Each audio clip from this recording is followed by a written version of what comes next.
Hi friends, ఎలా ఉన్నారు మీరంతా? ఐ హోప్ మీ అందరూ బాగానే ఉంటారు, బాగానే ఉండాలని కోరుకుంటున్నాను అండి. సో గైస్, ఈరోజు 21వ తారీఖు 12వ నెల 2024. సో నరేంద్ర మోడీ గారు కువైట్కి వచ్చారు. సో నరేంద్ర మోడీ గారికి ఘన స్వాగతం పలికారు. కువైట్ దేశస్తుల నుండి కానీ ఇటు భారతీయ పౌరుల నుండి కానీ ఘన స్వాగతం పలికారు నరేంద్ర మోడీ గారికి.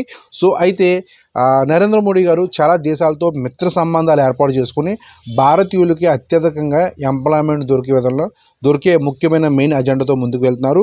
అయితే మీకు ఇంకో విషయం తెలుసా? ప్రపంచవ్యాప్తంగా ప్రవాసీయులు అత్యధికంగా డబ్బు పంపించే దేశం అంటూ ఉంది అంటే అది ఫస్ట్ భారతదేశం అండి. ప్రపంచవ్యాప్తంగా అన్నమాట. ప్రపంచవ్యాప్తంగా ప్రవాసీయులు నిధులు పంపించే ప్రవాసంలో ముందు ఉన్న దేశం అంటూ ఉంది అంటే అది భారతదేశం. తెలుసా మీకు? సో నేను చెప్తాను చూడండి. ఒక చార్ట్ ప్రకారం అంటే అత్యధికంగా విదేశాల్లో పనిచేస్తున్న భారతీయులు ఉన్నారు. సో ఇండియా నెంబర్ 1 స్థానంలో. అంటే విదేశాల నుంచి విదేశీ కరెన్సీ వచ్చే దేశంలో ముందంజలో భారతదేశం ఉంది. అంటే ఇండియాకే $129 బిలియన్ విలువగా డబ్బు వస్తుందంటండి ప్రవాసీల నుండి. అంటే మీరందరూ సంపాదించి పంపుతున్న డబ్బు ఇందులో ఇంక్లూడింగ్ అయి ఉంటుంది. $129 బిలియన్ విలువగా డబ్బు పంపిస్తున్నారు. సో భారతదేశానికి. సెకండ్ స్థానంలో మెక్సికో ఉంది, $68.2 billion. So 3 China, $48 billion. Philippines $40 billion. Pakistan వాళ్ళు $33 బిలియన్. బంగ్లాదేశ్ వాళ్ళు $26 బిలియన్. అంటే ఇంత డబ్బు పంపిస్తున్నారు ఈ ప్రవాసీలు. అంటే ఈ దేశాల నుండి వాళ్ళ సొంత దేశాలు పంపిస్తున్నారు అనమాట. కానీ అత్యధికంగా ముందున్న దేశం అంటూ ఉంది అంటే మన భారతదేశమే. అది కూడా $129 బిలియన్ అగ్రస్థానంలో ఉంది భారతదేశం.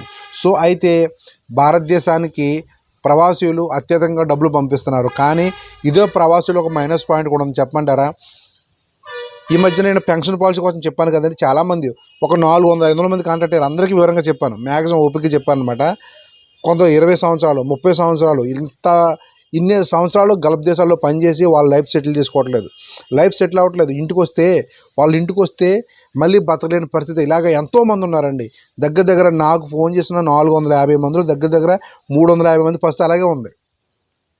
సంపాదిస్తున్నారు కానీ బాధ్యతల కోసమే డబ్బంతా స్పెండ్ చేస్తున్నారు. కానీ వాళ్ళకంటూ ఒక టర్మ్ పాలసీ, ఒక పెన్షన్ వచ్చే పాలసీ, రేపొద్దున ఇంటి దగ్గర కూర్చుని ఖాళీగా ఉన్నప్పుడు కూడా రోజు గడిచిపోయే విధంగా ఎటువంటి ఏర్పాట్లు చేసుకోవట్లేదండి.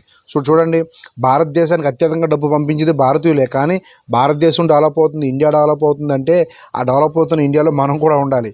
So Indian share market develop అవుతుంది, ఇండియన్ ఎకానమీ డెవలప్ అవుతుంది, ఇండియన్ జీడిపి డెవలప్ అవుతుందంటే ఆ ఎకానమీలో మీ డబ్బు ఇన్వెస్ట్మెంట్ అయ్యి ఉండాలి, ఇండియన్ స్టాక్ మార్కెట్లో ఉండాలి. సో అలా లేనప్పుడు ఇండియా డెవలప్ అవుతూనే ఉంటుంది, కానీ మనమే డెవలప్ అవ్వం.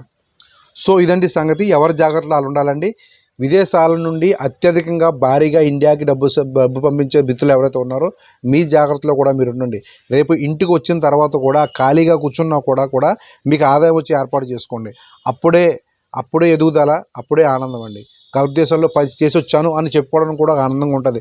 ఇంటికి వచ్చిన తర్వాత కూడా ఎవరి దగ్గరికి వెళ్ళి మీరు అప్పు కోసం 100కి 50 చేసాపారనుకోండి, ఆ గల్ఫ్ లైఫ్లో ఎటువంటి అర్థం పడుతూ ఉండదు. ఓకే గైస్, మన నెక్స్ట్ వీడియోలో మళ్ళీ కలుద్దాం. అంతవరకు బాయ్.